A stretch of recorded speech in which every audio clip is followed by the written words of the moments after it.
এগুলো সবচেয়ে বড় বাগান, এশিয়ার ভিতরে সবচেয়ে বড় বাগান, 4,500 একর এটা। 4,500 একর? আল্লাহু আকবার, অনেক বড়। এটার ভিতরে শ্রমিক আছে প্রায় 4,000-এর মতো।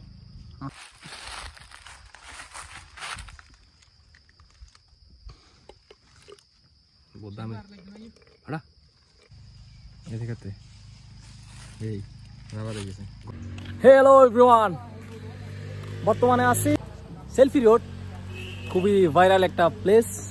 তো দেখতে পাচ্ছেন আমরা মাত্র সিঁড়ি থেকে নামছি। রাবার গাছ হচ্ছে এই যে, এর হচ্ছে রাবার গাছ। আর এই যে দেখতে পাচ্ছেন রাবার পড়তেছে ট্যাপ ট্যাপ কারকি। এই যে আমি একটু হাতে নেই, দাঁড়ান। এই যে দেখেন, এই যে এই যে এই যে আমাদের বড় ভাই এখন রাবার সংরক্ষণ করবে। একটা বোতলের ভিতরে নিয়ে যাবো আমরা বাসায়। বোতলে বোতলে যাতে না লাগে। ওয়াও,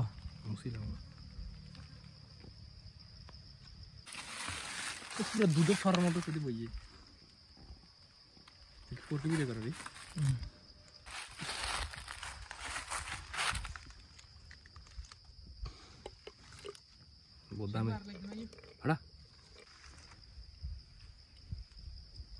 বোতল টোতল যেতাম আরো কয়েক লিটার এদিকে এই রাবার হয়ে গেছে, কষা দিতে দিতে সেটা আছে। ওয়াও, এটা কইছে এগুলো তরল কিরকম দেখা তো, তরল মানে তোলে পটে হাত দাও না।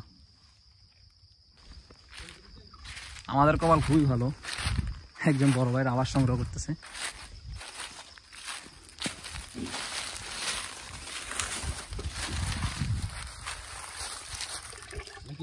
লিকুইড থাকে না ভাই, পরে জমাট পাটিগুলা কখন লাগান আর সংগ্রহ করতে কখন আসেন, মানে কত ঘন্টা পর পর?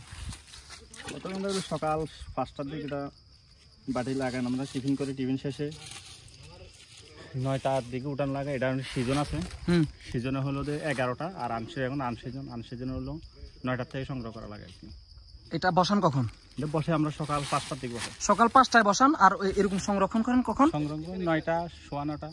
তাহলে তো বেশি দেরি হয় না? হ্যাঁ, এখন বেশি দেরি হয় না। আর যখন সিজন, হ্যাঁ, জুন জুলাইতে, তখন হলো যে 11টা সংগ্রহ করা লাগে। টিফিন কিন্তু একই সময়, সকাল 5টা। আচ্ছা, এইগুলা কি আপনারা কেজি দরে বিক্রি করেন নাকি? না না, এটা হলো সরকারি বাগান। এটা কারখানা আছে দাঁতমারা রবার বাগান, দাঁতমারা রোডে। ওখানে ফ্যাক্টরি নেওয়ার পরে ওখানে ইসিড জাতীয়, বিদেশি ইসিড জাতীয়, ইসিডের কারণ ইসিড দিয়ে এটা বসায় কারখানা। বসানোর পর আবার মেশিনের সাহায্যে এটাকে সিড বানানো হয়। সিড বানানোর পরে এটা বিদেশে রপ্তানি করা হয়। আচ্ছা, বুঝছি। মানে রাবার বাগানটা সরকারের?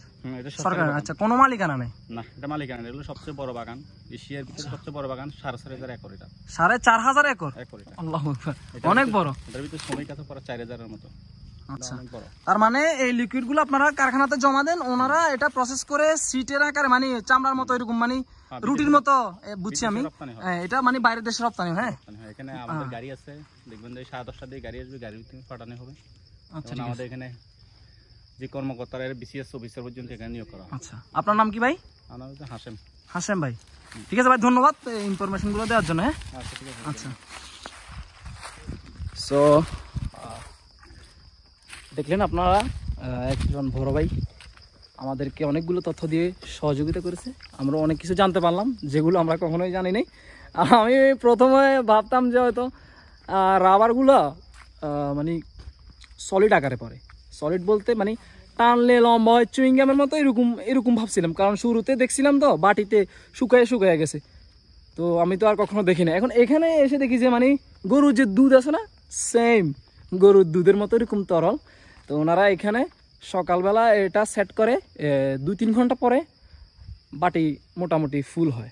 ফুল বলতে বাটির নিচে 60% এরকম ফুল থাকে। তো এটাকে তারা সংরক্ষণ করার পরে এগুলা ওনারা কারখানায় জমা করে। কারখানায় জমা করার পরে ওইগুলাকে সিট আকারে প্রসেস করার পরে ওগুলো বাইরে রপ্তানি হয়। কাহিনী হচ্ছে এতটুকু।